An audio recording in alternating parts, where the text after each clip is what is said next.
Good morning and welcome to day 3 of the IEA's annual Global Energy Efficiency Conference. It's wonderful to see so many people in the room after the dinner and drinks last night. I'm Emma Harvey-Smith, Managing Director for Partnerships at the Green Finance Institute, which is a not-for-profit at the forefront of shaping the sustainable finance agenda. And I'll be moderating today's panel. Before introducing the first of our esteemed speakers, I'd like to share a few reflections on the title of this session, Financing Efficiency to Unlock Investment, and wider trends across the sustainable finance sector. In the past week, we have seen a deluge of headlines describing the worsening impacts of climate change, from research that identified 76 million people are at risk of subsiding cities, to the EU's climate chief warning that climate change will quadruple the likelihood of conflict over resources, to scientific analysis that showed that marine heat waves 5 times the size of Australia have engulfed our oceans in 2024. It's hard to deny that we are living in a world that has a different climate to that of our parents and grandparents. The importance of that statement is evident when we think that literally everything that underpins our economy and social order is optimized for the historic climate trends of the 20th century. The choice of crops we grow, the capacity of our water management systems, and the standards and engineering designs of our buildings. All of these are based on weather patterns, precipitation levels, and temperatures of a more stable and predictable climate. So what do we make of all of this, particularly from a finance perspective? Well, my reflections are as follows. Firstly, it should come as no surprise that as governments move from climate commitments to climate policy implementation, the reality of the changes required during a cost of living crisis are going to unearth genuine trade-offs and present challenges. There is more need than ever for collaboration between the public sector, business, private finance, and civil society, with no more vague calls for enabling policy environments, but instead the need to be taking a forensic approach to identifying the policy and regulatory changes and interventions that are needed by real economy sectors to attract capital and investment. Secondly, those of us that are trying to disrupt and drive change need to recognize that trying to galvanize action through using science to elicit an ethical response just isn't cutting through fast enough, nor is the idea that we're going to reconfigure capitalism in time to save the planet. Instead, now is the time to recognize, in an increasingly transactional world, that we need to be focused on the fundamentals of traditional finance, matching risk-adjusted returns with investors, taking a finance-first, deal-focused approach where the objective is to sign a term sheet and move money between counterparties.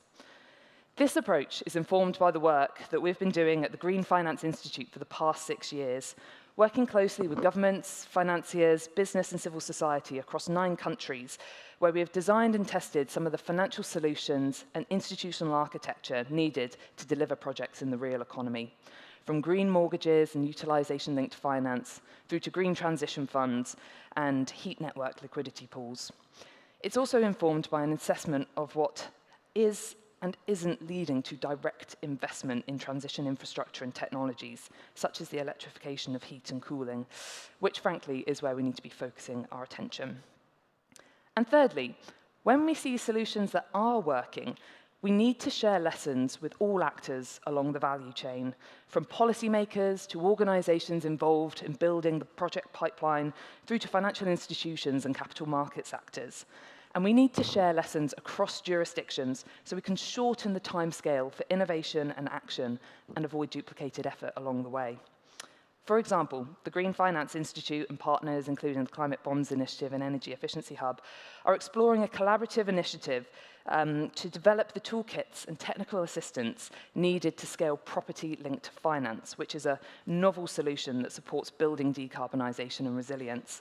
Scaling this into a global market that will be deploying trillions into the transition.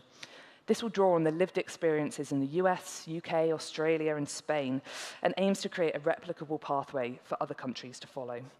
We've also seen phenomenal examples of international lesson sharing, led by the Energy Efficiency Hub, the World Green Building Council, the IEA, and many, many others that are in this room today. We're actively translating vague ideas into clear, executable plans. So in summary, yesterday's conference left us with a profound understanding that the race to zero is a race towards greater efficiency. But it's also a race for investment, and there is only one pathway to prosperity that is in line with the laws of thermodynamics and climate physics. And now it is my pleasure to introduce to the stage Ms. Mechtilde Voorstova, Deputy Director General at the Directorate General for Energy at the European Commission, to present her opening remarks today. Mechtilde.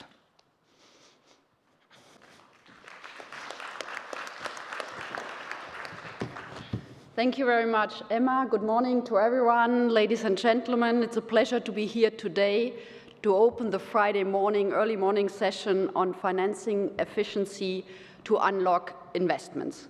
We heard yesterday my Commissioner Dan Jørgensen, Fatih Birol, underlining the call for energy efficiency with all the benefits it brings. It's good for the climate, it's good for affordability, which is one of our key priorities, but it's also good for security, energy security, economic wealth. So the case of energy efficiency was made very, very clearly, and we will continue the discussion throughout the day today. But what is also needed, and that is one of the key elements we are discussing this morning, is finance. Commissioner Dan Jørgensen announced the 10-action plan, and we haven't put any priority order, but we know that financing will probably come first, together with a few other things we need to do. So we need here also leadership from government and from others. What we need for financing and energy efficiency is, first of all, clarity of direction. We need to know what are our long-term goals, stability of policies, and sound legislation. We need to implement at scale, whether in buildings, industry, or SMEs. We need to move from the targets we have set to tangible results with structured, scalable finance that reaches projects on the ground. And third, we need market confidence. Public leadership signals ambition, lowers risk, and can catalyze private capital. So what we also know that public governments who can lead on this cannot work on its own. We need to collaborate. I think you mentioned that as well. We need to deepen our collaboration between policymakers, financial institution, industry, and key stakeholders. We need to link finance, energy users, and regulators. And that's why we launched, not long ago, the European Energy Efficiency Financing Coalition, a strategic partnership between the European Commission, member states, financial institutions, to better align investments with EU priorities. We met on the 20th of May here in Brussels. Commissioner was there. Many financial institutions, many member states were there. And what we learned was really that we need more concrete measures to boost lending for building renovation and SME energy efficiency. These were some of the concrete ideas we brought forward. Second, we need an assessment, what we call a tripartite contract, formally linking the Commission, member states, and industry. By involving our energy users and solution providers, we will further reduce barriers, foster innovation, and workforce development. And a third point is national hubs. We saw at the launch of the Financing Coalition on the 20th of May, a few of our EU member states who have put in place national hubs, and that is a country-level platform that turn EU ambition into action. They connect policymakers, project developers, financiers, and stakeholders to resolve bottlenecks and build strong project pipelines. And some of those were presented, and I hope we can see more of those national hubs. This financing coalition is open. It's not a closed shop, and it's open for new financial institution and industrial partner. It's, in our view, a unique opportunity to strengthen collaboration and impact. And let me finish by saying what we can offer from the European Commission side. We have put energy efficiency at the core of our policies. We came out earlier this year with an action plan on affordable energy, and we know that energy efficiency alone could deliver 33 billion euros in fossil fuel savings by 2030 and more than 70 billion by 2040. If we use electricity smarter, and my commissioner started with a few concrete examples yesterday morning, we could reduce future grid expansion cost for up to 35%. And without the gains of the past 2 decades where we already put energy efficiency at the core of our policy, our consumption in the EU would be 27% higher. But it's not only about saving energy or using energy efficiency more properly, it's about creating jobs, reducing energy poverty, and reducing our energy dependence. So to broaden the participation is critical. We want to work more with financial institutions, mobilize more market actors, and build robust pipelines. Energy efficiency is back, and we will discuss more in all our panels today. So thank you very much for your attention. Financing is the crucial to scale up energy efficiency. Looking very much forward to a very distinguished panel today, and I will give the floor back to Emma. Thank you very much for your attention. Thank you, Ms. Forstever. And as you say, it's really, really important to think about the long-term policy, the collaboration, and the role that finance can play. And that's why we're here today. So I'm now just going to introduce our panel, and then we'll start moving into some of the questions. So first, I'd like to introduce Anne-Sophie Castelnau, Global Head of Sustainability at ING, Mr. Gianpiero Nacci, Managing Director of Climate Strategy and Delivery at the European Bank for Reconstruction and Development, Ms. Dana Barsky, Global Head of Sustainability Strategy and Net Zero at Standard Chartered Bank, and Mr. Jose Antonio Alvarez, Vice Chair of Santander Group. Welcome all today. So Anne-Sophie, if I could turn to you first. ING recently published a new white paper with Guidehouse on decarbonising the residential real estate sector. Could you share some of the reflections on the importance of energy efficiency in that sector and any other key insights from that report? Sure, of course. So ING is a Dutch-based bank. We have a European footprint mostly, and we are a big mortgage bank. So the topic is important for us. That's roughly half of our 600 billion of loan book. And as discussed yesterday, indeed emissions coming from residential are massive. That's roughly in Europe 34%. So the topic is very high on our agenda. So we've commissioned that paper with Guidehouse to really look at the decarbonization journey in those 5 big markets that we have in Europe. So this is Netherlands, Belgium, Germany, Poland, and Spain. And we have looked at the scenario, the situation as of today, coming policies, but also the potential net zero pathway.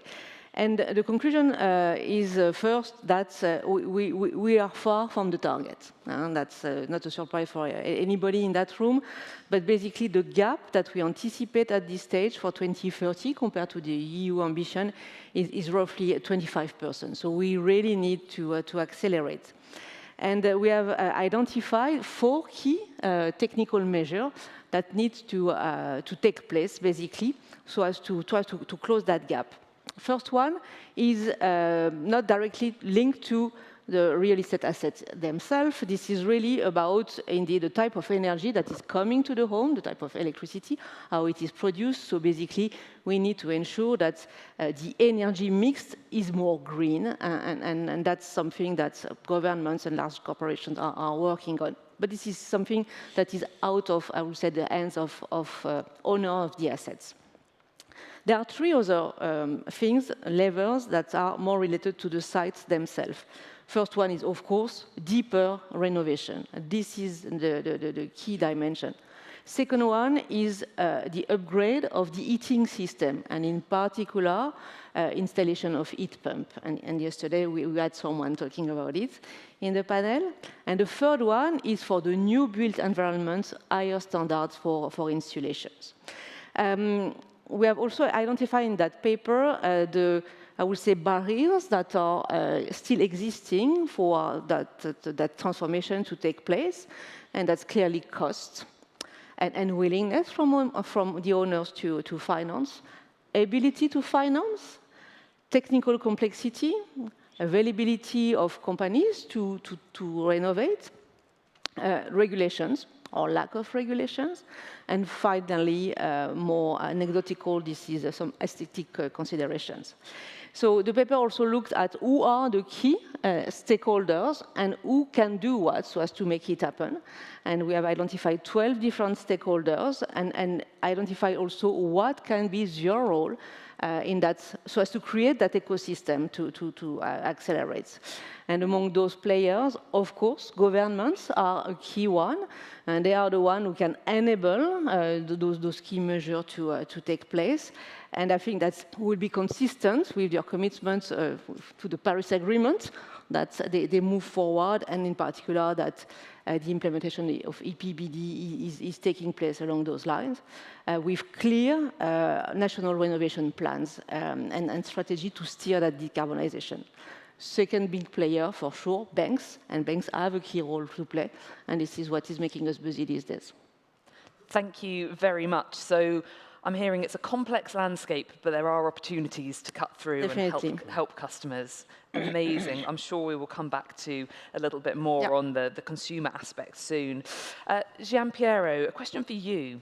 So as a development bank, your scope of activities encompasses both buildings and industry. So could you talk about some effective examples of financing programs for buildings and SMEs in this space? Thank you very much, Emma, and good morning, everybody. It's really a pleasure to be here and have this interesting conversation with a great panel. So let me start by saying that at DBRD, we are a development bank focused on private sector. We operate now in about 41 countries that span across, quite broad geography, going from Estonia to Benin, from Morocco to Mongolia.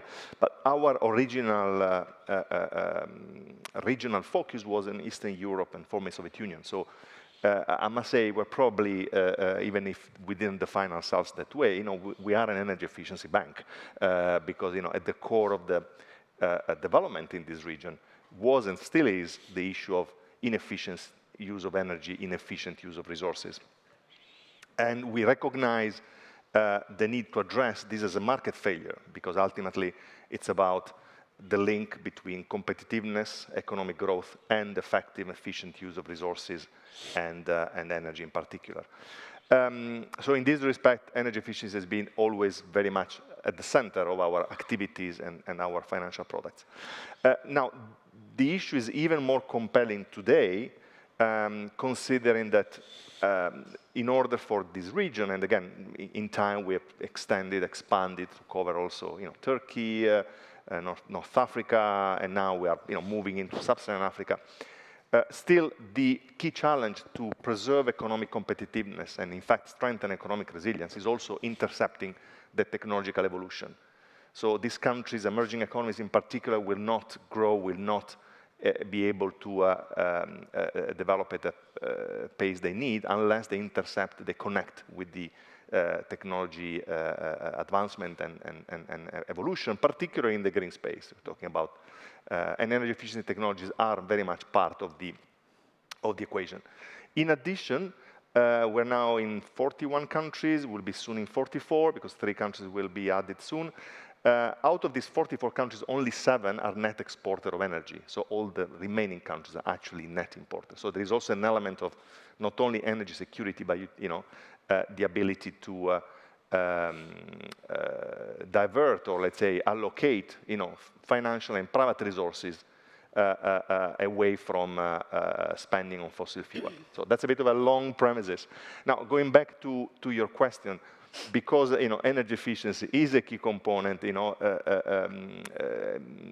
it remains a very big driver of our business activity. Over 50% of our finance goes into green investments, and a large proportion of this is energy efficiency, more than half, in fact. Now, going back to trying to be a bit more granular on your question on buildings and SMEs. Last year, we financed about 10 billion euro of green investments. Out of these, about 10% are in the building space, and if you add the SMEs, it's probably around 30% in total. So it's a very substantial part of what we do. The key drivers, of course, are, again, the possibility to not only address the issue of energy efficiency, but also create conditions for local business to thrive and to connect to regional and global value chains.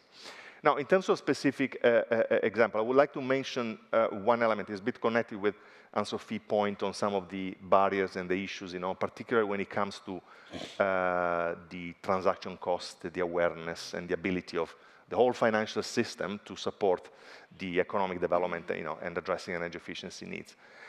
We have, since 2018, a program which is called Green Technology Selector, which is a web-based instrument, is a web-based list catalog of high-performing energy efficiency technologies, and is specific to each single country where we operate.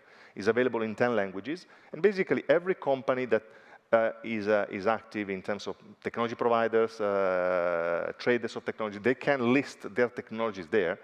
We're talking about almost 40,000 technologies, 2,400 vendors.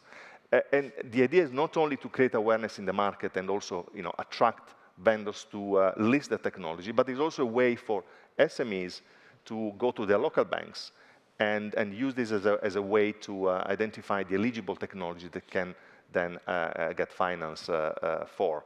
And most of the BRD SMEs energy efficiency credit lines are linked to this instrument. So it's a combination of market creation, reduction of transaction costs for both SMEs and the local financial intermediaries to access finance.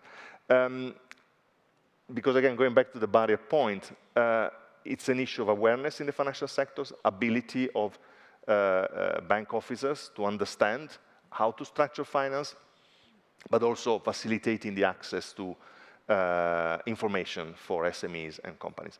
Maybe another example, since you like to focus on solutions, I like to highlight one structured financing program in Lithuania. It's called VIPA, which is the name of the local public development institution. So it's an integrated program that includes financing from IFIs like the EIB and the EBRD. We provided over 100 million euro over several years, but also includes a contribution from the European Commission. So there is a blended finance component.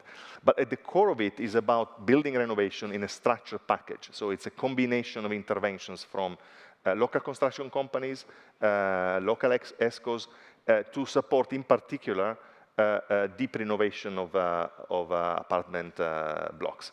And the interesting thing is, when you bring all these elements together in a coherent and structured way, you can achieve significant results. And in fact, Lithuania has one of the highest renovation rate, buildings renovation rate in Europe. So again, transaction cost, building, I think the Deputy Director General mentioned the importance of partnership, but operational partnership, I would say, is not just information sharing. So I think these are key elements to bring finance at scale. Thank you so much for sharing those examples. And I suppose what we're already starting to hear is there's a role for financial institutions beyond just providing capital for these projects. There's a huge role to help property owners, to help other financial institutions cut through the complexity and actually see action and projects happen. Thank you so much. So Dana, coming to you. So could you give us a perspective from an emerging markets viewpoint? What do you see as some of the main challenges and opportunities for increasing energy efficiency investment in emerging markets? Great, thank you. Standard Chartered Bank, we operate in about over 50 countries, many in the emerging markets. And when we think about the emerging markets and we think about challenges, I need to start with affordability, which was touched on a lot earlier today and yesterday as well. and also accessibility. And we work very closely trying to support the World Bank and the African Development Bank and their Mission 300 project to really get electrification to over 300 million individuals in Africa, and that's really important. But that's all from a demand side, but from a supply side or from an investment perspective, there's a lot of added challenges as well, often facing increasing price volatility, and foreign exchange is a big one. So you have both price volatility in local currencies, and then you need to think about in which currency can you lend and the implications to the borrower in terms of repayment.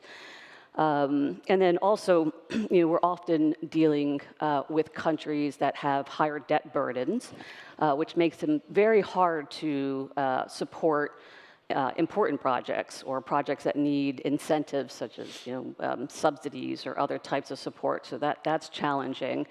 And then just from a private sector perspective as well, we are often dealing in jurisdictions that have, I'd say, less stable regulatory environments or political environments. And so we have to really think about that and figure out ways to work in those environments.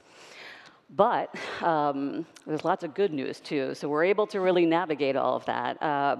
From a good news perspective, one is because sometimes these projects are very greenfield, we're actually able to leapfrog the technologies. And that's just very exciting to really almost see some of these emerging markets be able to jump ahead of some of the developed world. So that's one really great opportunity. Also, we're able to, when we work in these markets, we're really able to think about them holistically. And we're very much thinking now in the mindset of what we're calling country platforms. We were talking about this earlier, which is looking at not just the need of an individual building or a community, but sometimes the country as a whole. And that's really important to think about. How can you maximize energy efficiency for the country? Thinking about what the natural resources that they may have to benefit from, be it wind or solar, and where that should be located, and what that means to the population. So that's it's really, I think.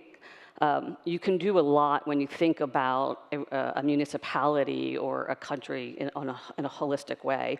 And then the other thing that we're able to do really well, and I think it's important, we talked about partnerships, is work with the multinational development banks and the development finance institutions to really think about how to how to solve for some of these risks. So be it through, political risk insurance, guarantees, other kind of blended finance transactions, and that kind of partnership of bringing solutions to these countries is really proving to be very, very effective. I would say, look, the other good news is, we as a bank try to finance, the most challenging needs around the globe. And the good thing when it comes to energy efficiency is there are revenue streams, so it is financeable, where that's not always the case. So while we need creativity and partnership, we are really able to de-risk a lot of these risks that I mentioned earlier. I think there'll be a question later on about the role of blended capital, and we talk about blended finance a lot, but sometimes it's used as a bit of a catch-all phrase. So, but very helpful to hear that is, those partnerships with public finance institutes and development banks are really leading to outcomes. So we'll come back to that later. So Jose, coming to you next. We've spoken about consumer lending and SME investment. Now let's turn to the topic of grid security, because Anne-Sophie did mention at the start, we can decarbonize our buildings all we want, but if the energy they're consuming isn't green as well, it's a challenge.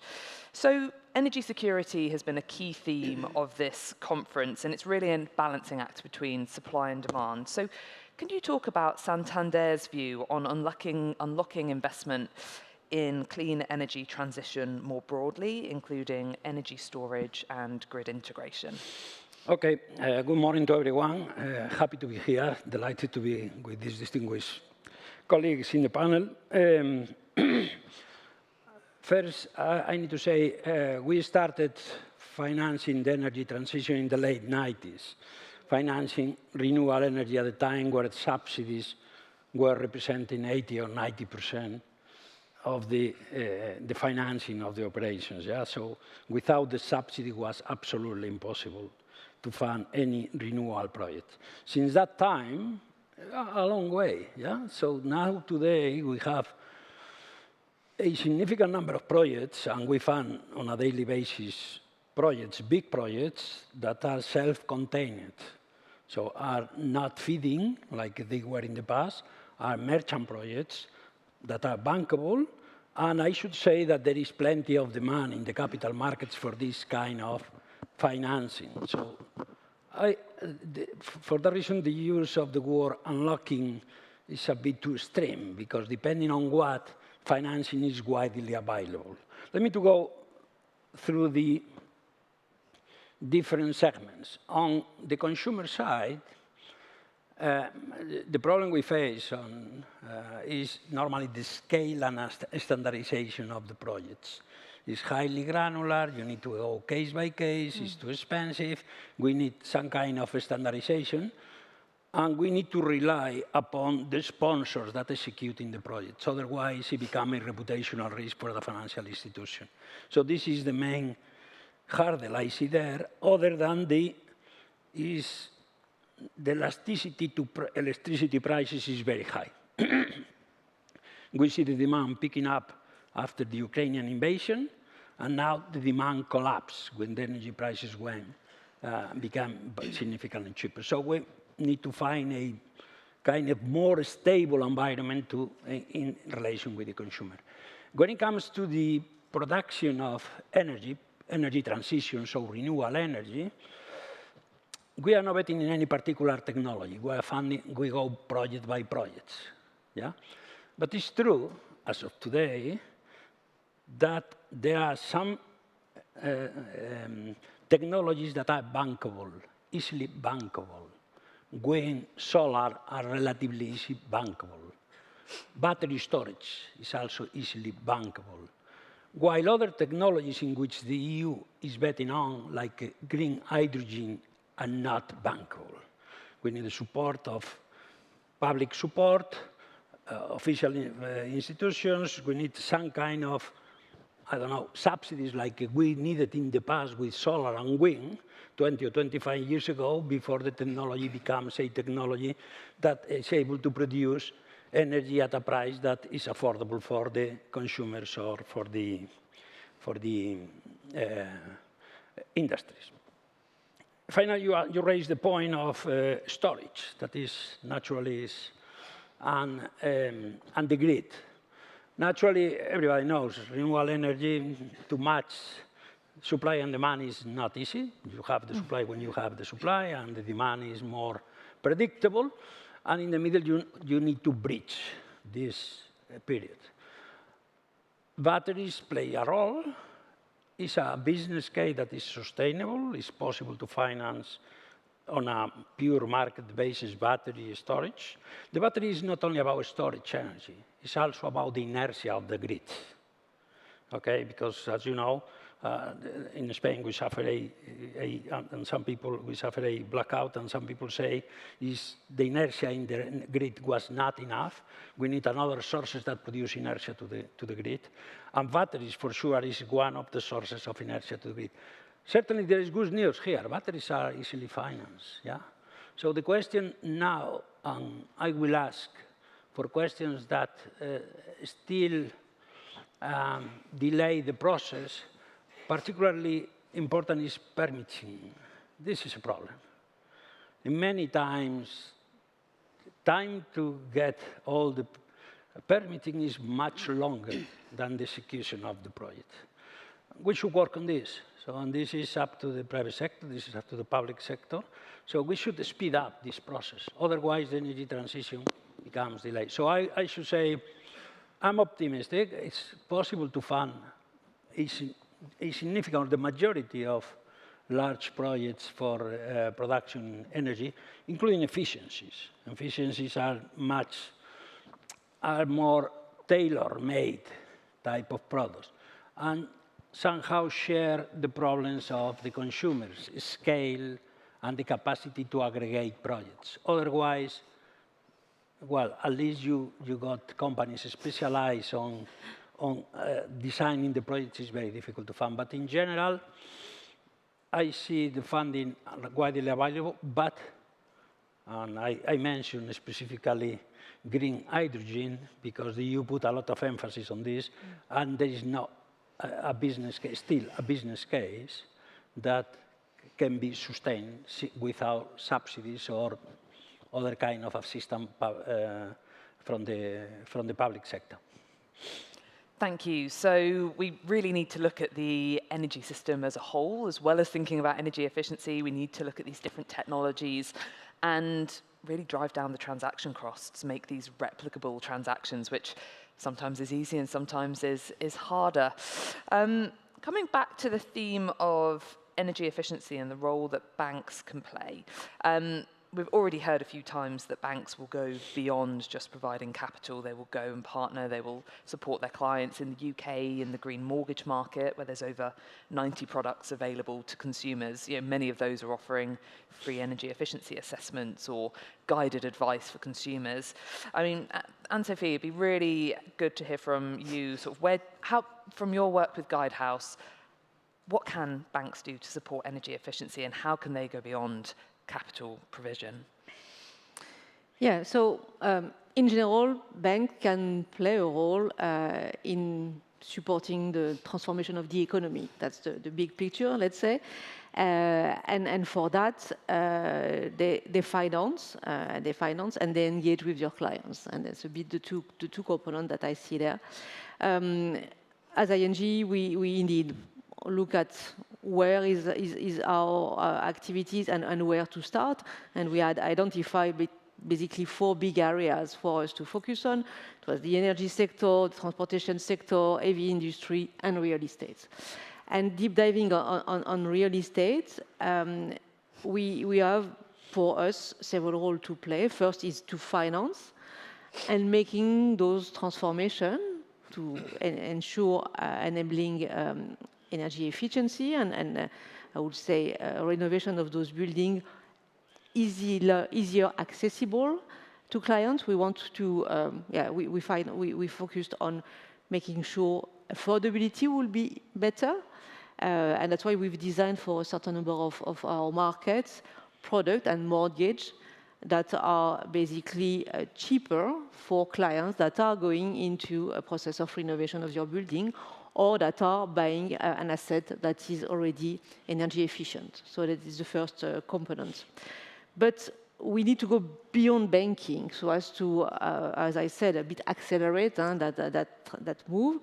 So we have developed also a certain number of tools, in particular showing our clients the benefit of those renovations and talking to them about the return in the end of those investments, showing also the valuation and the difference in valuation of assets that are renovated in some cases and that are not in other cases in same areas, highlighting that as also value. We are also connecting our customer with governmental subsidies, making them aware that those measures are available so as to foster those investment decisions. And finally, what we try to do is simplify the renovation process. So we have created a platform where clients can find many information so as to ease a bit the pain and I would say tackle the complexity part of it.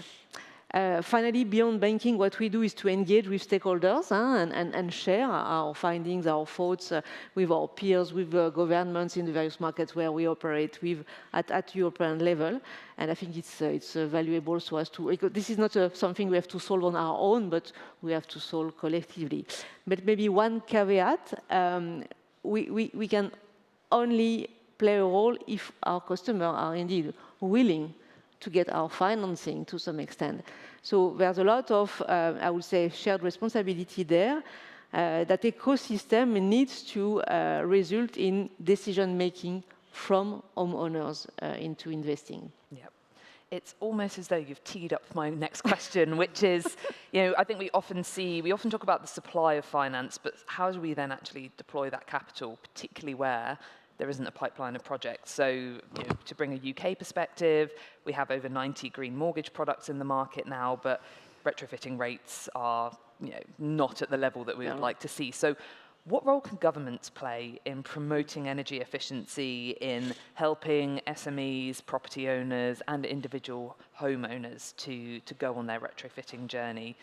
Gianpiero, if you'd like to start us off. Yeah, clearly, talking also a bit the role of banks, right? As a multilateral development bank, we see our role in also really creating the conditions for finance to flow towards energy efficiency investments and more broadly sustainable investment. So clearly, the work on the regulatory environment and understanding the role of standards is an important one. And we do this through direct engagement with governments and public institutions in general, but also through our own finance. Ultimately, one of our mission and one of our priorities is to create demonstration projects in the countries where we operate. So the way we apply, sustainability standards in the finance for buildings, right?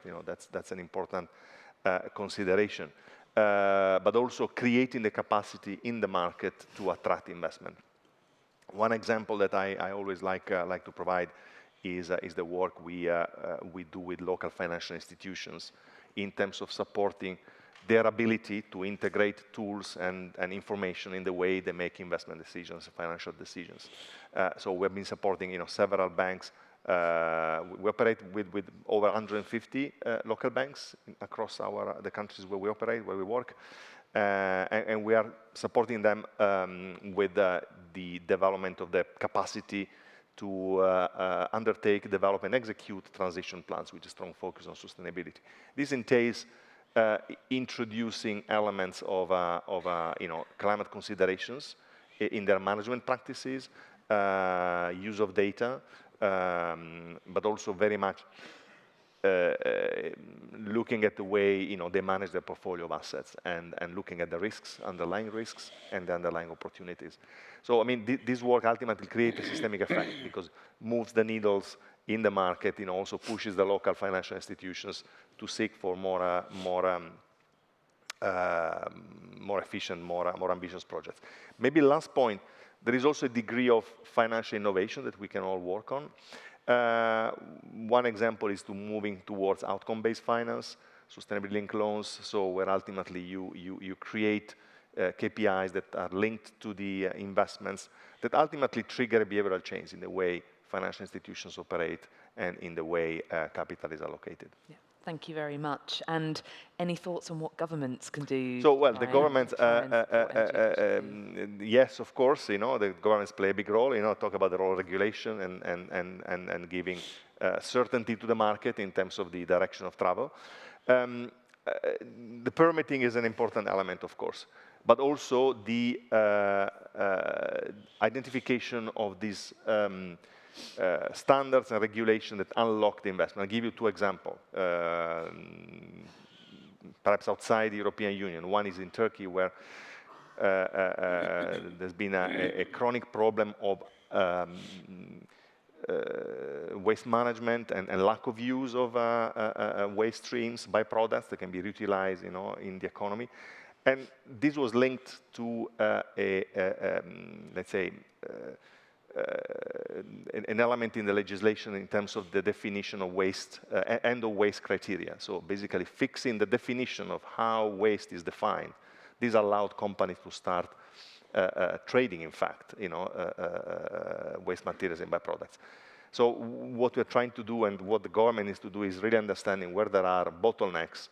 Same in the cement industry in Egypt, for example, where the regulation, the building code was very not conducive to introduce efficient materials, cement, for example. So we've been working extensively with the government to introduce two elements. One is reducing the amount of clinker in cement, so allowing for cement with lower clinker content, but also more utilization of biomass in the cement production. Thank you for those examples. And what comes across really clearly as well is the government had a very clear, specific role to play. Comes back to my point at the start, we can't just call for a general enabling environment. We actually need to inform policymakers on these are the very specific regulations or policies that will unlock capital, and we as the finance community will be here to move in. Dana, any views on the roles of banks or the roles of governments in this agenda? Sure, I actually love coming to forums like this, knowing there's ministers out there to look. I think the thing that makes the most difference is just a stable regulatory environment. I can't stress that enough, especially in emerging markets, how critical that is. Policies that encourage investment. And then I think just picking up permitting as well, I'd say is another really important one. Expediting permitting can really make a difference. When I think about governments and the challenges that they have, you also need to think about incentives and subsidies, and sometimes it's really hard to do, and it's really getting back to the affordability. There are challenges there, but I think it's important to really, in this world, in this moment, to try and be as innovative as possible. And I think there are a lot of mechanisms that I think are really starting to just emerge now that we can use more and more. And for instance, the use of contingent liabilities, so unfunded guarantees that hopefully won't get called in the future. But they, from an accounting perspective, they impact countries in different ways. But I think that's a big untapped market to really try to leverage more of these contingent liabilities. On the contingency point too, backstopping price movements, energy prices, that's really important to say, we as a government will ensure some minimum pricing because that allows for the investment, be it from the private sector or the public sector. And then I can't stress enough the importance of bringing in more partners. So be it on the ground, be it philanthropic partners, be it people that could help develop the programs. It's not just the banks. And we're seeing that more and more, and I think that's really promising. So I would just say, think about who the right partners are, bring them in early, design the programs and the projects well, and then bring in all the partners along the way. I think I wasn't going to talk about SLLs, but you you brought it up. But look, sustainably linked lending that works for both sovereigns and for corporates, and it's interesting because I have seen it serve as an incredible motivational form of financing. I mean, for instance, in a corporate, I mean, we all intrinsically know that energy efficiency in a building is going to be a cost savings, but then if you layer on a sustainable linked financing that has a benefit for the company of reducing their energy usage, I mean, all of a sudden, you've got group finance excited about it as well. And so, they also could be a powerful instrument. So I guess I would add for the governments and for the corporates out there to just think about how products, so financial product, can also serve as a powerful motivator. Thank you. That's really, really powerful message. Just quickly, a quick follow-up question on what you were discussing earlier. You mentioned around the role of philanthropy, that they're starting to move into this space. I think we have seen through our work, if a philanthropist was willing to give a credit enhancement guarantee for a particular project where there was a utilization risk for charge points. How are you seeing philanthropy move into the sustainable and green finance space? Yeah, no, it's really interesting. I mean, I've seen them now for the first time issue primary guarantees that typically have been in the realm of MDBs. It's really, I mean, we worked on it's not an energy efficiency, but it was a Bahamas debt swap where we saw Builders Vision come in to provide, along IADB and AXA, a substantial guarantee on the debt swap, which enabled the transaction to go through, which was really an amazing transaction around nature conservation for the oceans in Bahamas. And so I think that's really changing the equation. And as a firm, we're really trying to work with as many family offices and other philanthropies to try to think how they could use, again, this concept of contingent capital much more readily. It really, you think about it, it's when you're a philanthropist and you give money, you kind of hope for the best. But when if you put it in a structured transaction, you're only actually paying for success. And that's brilliant because a lot of the risk shifts to the investors and to those investors out there. For the first time in the last few years, I think someone mentioned impact bonds. Investors are willing to take that risk. So let's leverage that. I mean, if we can bring in philanthropists and we can find those investors that are willing to take that risk, it's a beautiful combination. Fantastic, thank you. Jose, any views on the role that governments can play and that banks can play in the energy efficiency agenda?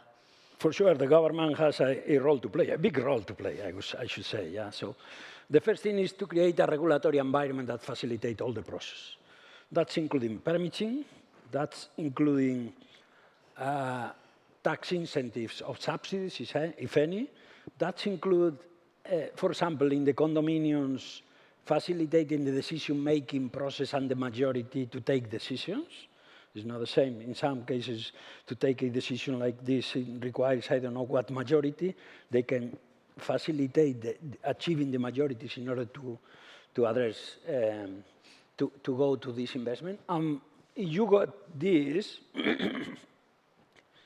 probably as a financial institution, we need to create kind of a package with the subsidies or tax incentives, with the sponsor that is going to execute the project, and with the financing that we put on the table, in order to create a simple product. It's like when you buy a car. You don't buy the engine on one side, the wheels on the other side. Yeah, you buy the car. And you buy the car with a warranty, with all these things. So you need to create kind of a package to facilitate the decision-making process of the individuals and or the condominiums that are much more complex. Yeah? So this applies to the housing. With EVs, it's pretty much the same. Yeah? So you need to have to finance the chargers. One of the most difficult things in both cases is to get the right sponsors. Because at the end, as a financial institution, you create the package, you grant the loan along with the package, and the day the project is finished, the only one that is at stake is the bank. So you are somehow responsible of the execution, and this is one of the risks we are facing. Reputational risk in case of a sponsor do not execute properly. Okay, so the government can play the role, permitting, subsidies, taxes, incentives, and facilitating all the regulatory process, including the price at which potential excess of production are paid when they go back to the network. Not a minor issue for the investment case to work. So this is the role I see for the governments. I should say that this is a difficult process because the scale, industrialize this process is far from easy. We have had experience in Europe, Spain, Poland, Brazil, UK, and it's far from easy to standardize, to industrialize the process. And the process, as of today, is still relatively complex and expensive. Yeah? It's much easier when you grant mortgages. And Sophie was referring to the mortgages, to the single-A properties, and reduce the margin in the mortgages. This is much simpler. So this is pretty straightforward. You have a product. You buy a house that is A property, in an A property, you get a better price. That's pretty straightforward. But this is a relationship between the bank and the customer. In the other case, you have the customer that is maybe a complex customer, maybe a condominium. You have the bank. You have the sponsor, you have the subsidies from the government, or the tax incentives. And this, who arranges all of this? Naturally, normally it's the bank, but the reputational risks remain with you. And this is a issue sometimes, yeah, because you are giving a warranty to the sponsor. It's like giving the warranty of the car. Who is giving the warranty to the PVs or to the EV chargers or to the, in reality, the bank. And this is something that probably having some kind of, I don't know, help there will facilitate the financing of all these projects. Yeah? Yeah, fantastic. So there's a role for government in creating the policy environment, but also helping streamline the process and bring the right people together and make everything as easy as possible. And Sophie, any thoughts on the role of government in driving energy efficiency investment? Yeah, no, I would build on what Dana was saying. I mean, we need a stable and clear environment, long-term view. Otherwise, it's very distracting and complex for customer or clients to take action. So this is really why, in the context of residential real estate, that the building from the EPBD and putting in place those plans, those renovation plans at national level is absolutely key. And we hope the EU will be demanding and reviewing those plans, as they have a role to play to validate them. But this is definitely something that is required so as to create the conditions for success. Yeah, and it's understandable why it can be challenging for governments as well to be able to bring in, you know, let's say, mandatory energy efficiency targets. We've seen in the UK and obviously many other European countries the introduction of minimum energy efficiency standards for the private rented sector. In the UK, we saw a number of financial institutions move very quickly to offer funding options, funding solutions for landlords.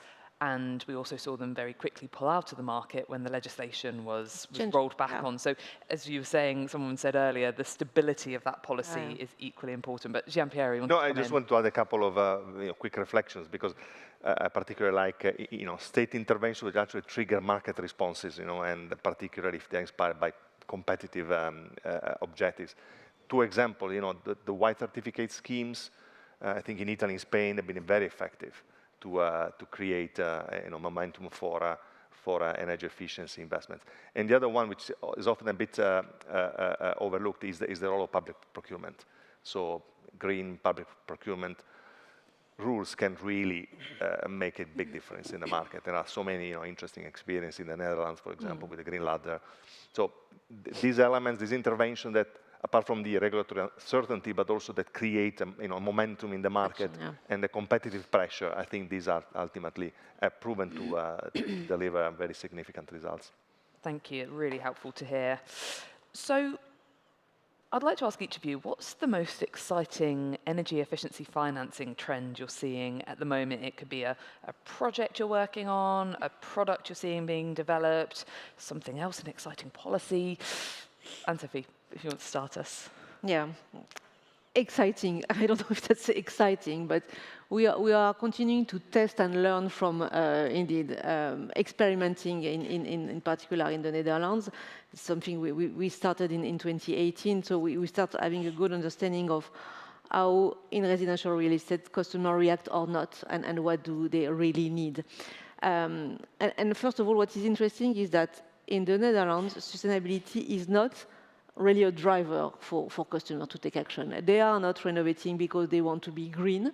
They believe in something. They do that because indeed they see the energy efficiency. They see the saving costs that are at stake. And the cost savings that are at stake for them in the end. So I think that the level of awareness is really there. So that impacts the way we communicate, of course, about our actions. But what was quite exciting in this year, we launched 2 platforms that are getting good traction. The first one is really about, indeed, helping customers to understand how they can go about a renovation. So having all the information, what is useful for your home, depending on a certain number of characteristics of your home, they get immediately information about what makes sense for them. So that really helps the journey. And secondly, indeed, having in a one-stop shop, I would say, all what you need to, from energy saving to applying for subsidies to having access for financing if this is required, up to indeed finding the right contractors so as to renovate, is something we've seen that simplify the life of customer and can really help having a good evolution in terms of ramping up the number of renovation. The second exciting thing is that we launch a new energy label pricing framework in which indeed a mortgage gets a specific price depending on the energy label you get for your house. You benefit from that, not only from the start, but if 2 or 3 years after you've bought your house, you go for those renovations at that moment, automatically you benefit from a better pricing. And that creates a lot of, I would say, there's a lot of talks about that in the market, so we see it as the next frontier for our clients to really move into that direction. I've got to say thank you, because that is a concept that we've spoken to many banks about, and there's always a, oh, computer says no, the systems won't do it. So having a leading bank offer a product like that is absolutely fantastic. So brilliant to hear about that. And absolutely, it leans in as well to the final panel we had yesterday around consumer first. We've got to put the consumer at the front of this. Otherwise, we'll develop some really fantastic products that nobody wants. So that's fantastic. Giampiero, what's exciting you at the moment? Try to bring something a bit different or complementary rather. So two things. I think we've seen a lot of really interesting development and results, in fact, in more integrated platform where you bring together the project sponsors, the technology providers, and the financial sector in an integrated manner. And the example of the business alliance in the EU in our view, are very successful. The Battery Alliance, for example, to really accelerate the identification of investments, but also to optimize, if you like, the interaction between the different actors. We talked about before country platforms. At EBRD, we are a very strong advocate of developing this concept. We've been supporting recently the government of Turkey in developing integrated platform for industrial decarbonization. And this is based, though, is not something that comes out of the blue. It's based on many years of engagement with the industrial sector. We've been working with the Ministry of Industry in low carbon pathways for cement, steel, aluminum, and fertilizers.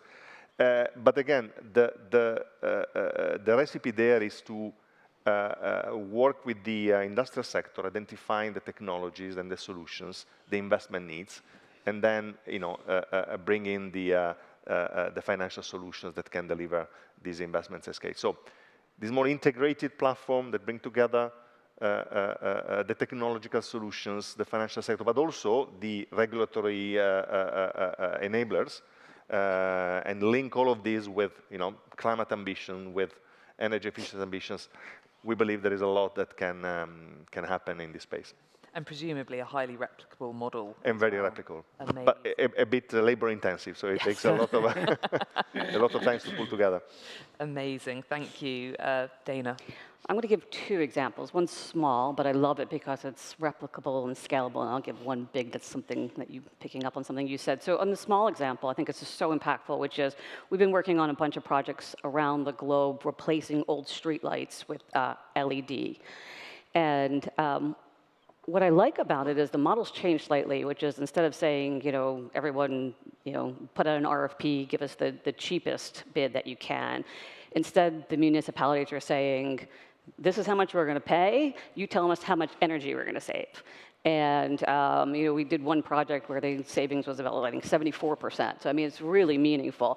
And I like it because this is early again. It's like imminently scalable. We're doing this in many jurisdictions around the globe, and I just think it's very tangible and very.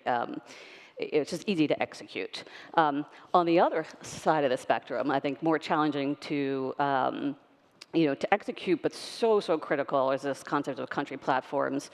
We are involved, we have been involved in certain, the JETPs, the Just Energy Transition programs, one in Indonesia, and we're now just seeing the first deals come out of there in solar and wind, but it took years.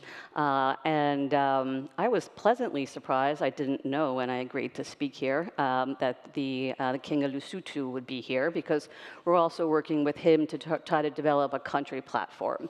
And what I love about that is, when we are successful, and we'll take time, but it just could serve as just such a model for other countries to follow. And I think if certain countries can take leadership here, it really will change the world. Amazing, very inspiring. And do you see the country platforms, a lot of them are focused to date on clean sources of energy, some on energy efficiency. Do you think they would be applicable as well as we start to look at some of the harder to abate sectors, some of the first of a kind technologies?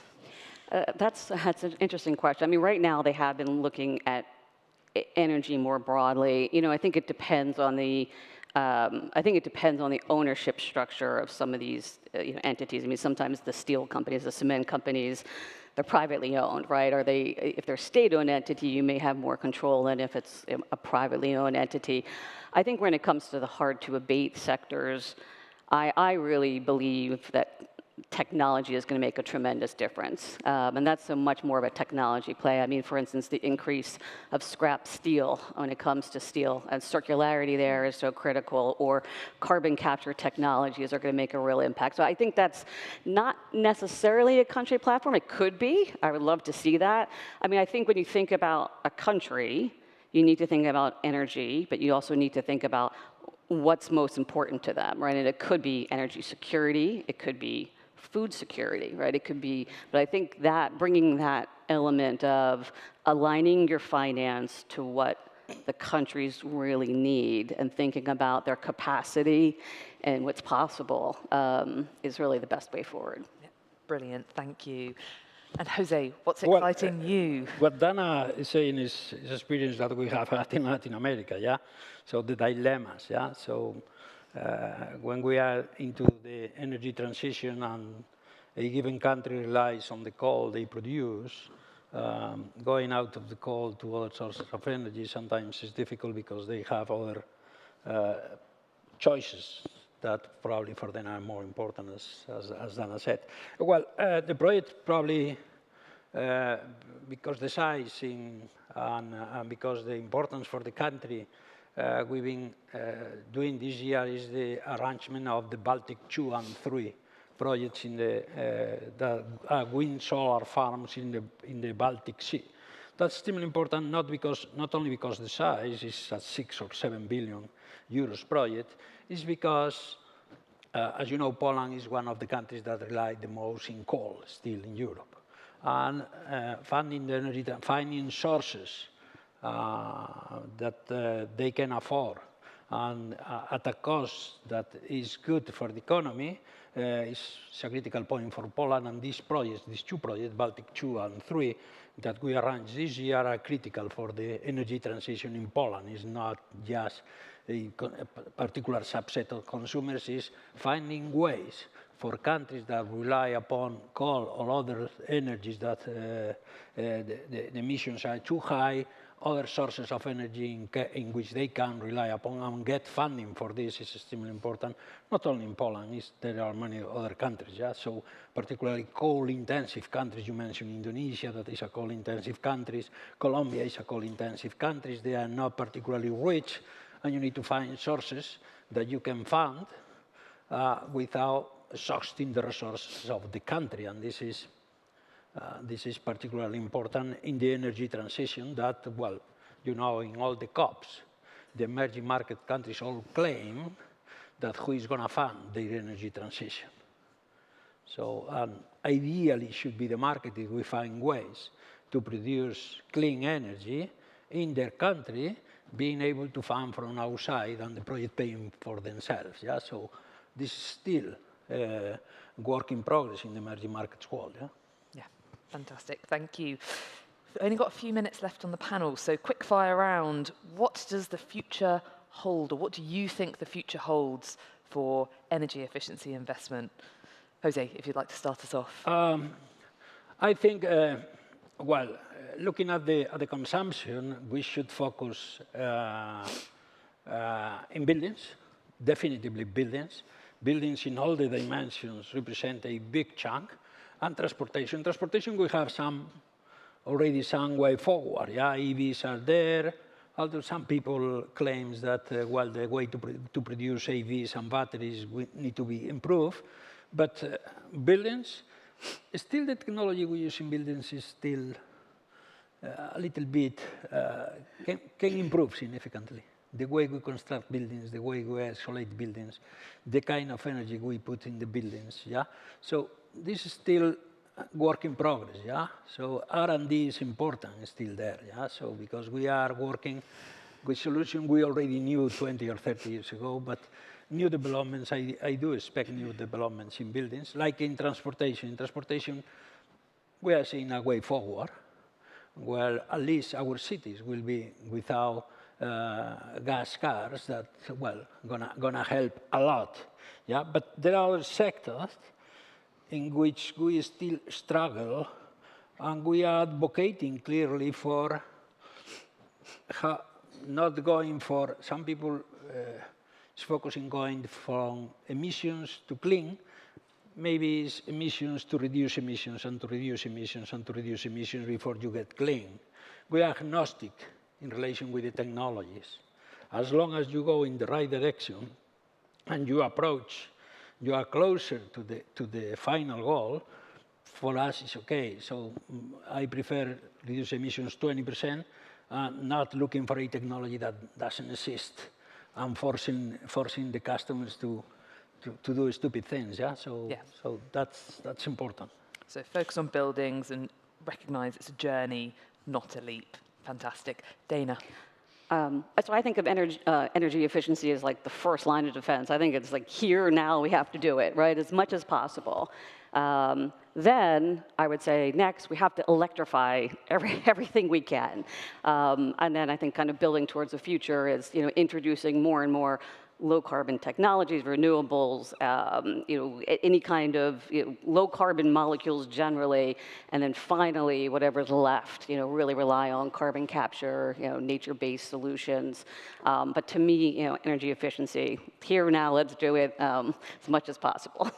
Amazing, thank you. I really second what just I was saying. Clearly, accelerated electrification, I think, is the name of the game. You see such a rapid, how should I say, development of new technologies that electric-based technologies for providing any solutions, including industrial sector. One of the reasons why the hydrogen market is probably not developing as fast as expected is also because on the demand side there are new technologies emerging that, let's say, are based on use of electricity. So that's the, and this combined with declining cost of renewable energy and battery solutions, I believe that's the way forward. Amazing. And Sophie? Yeah, just to conclude, and I agree with what has been said, but let's talk opportunities. And let's stop blaming or being depressed about certain situations, but on the contrary, show the benefits. And I think this is really a way that can accelerate transformation. Well, what an uplifting message to finish on today. I'd like to thank our opening speaker, Ms. Vorstova, and our esteemed panellists here today, who have shared some truly insightful examples and views on the financing of energy efficiency. Please join me in a round of applause for our speakers today.